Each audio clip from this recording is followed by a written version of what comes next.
এই কথাটা বলেছিলাম যে আমার মাধব বড়ই পরীক্ষা নেয়, সেই পরীক্ষার মাঝে না অনেক রকম বিভ্রান্তি আসে আমাদের মাথায়, ইংলিশে যেটাকে বলি আমরা ডিস্ট্রাকশন।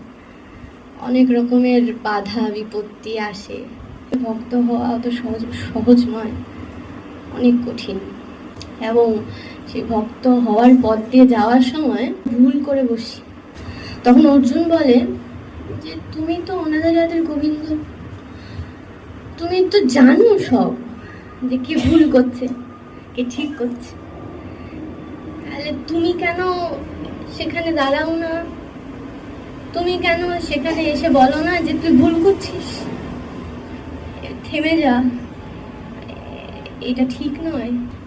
সেইটা বোঝার সাধ্য মানুষ তো অনেক দূরের কথা, ভক্তদের মধ্যে লক্ষ লক্ষ ভক্তকে নিয়ে তার মধ্যে থেকে একজন আমার জানতে পারে। সেই এক এক এক এক করেও যখন লক্ষ লক্ষ জ্ঞানী হয় যারা জানতে পারে, তার মধ্যে থেকে একজন আমার লীলাকে বোঝার সাধ্য রাখে।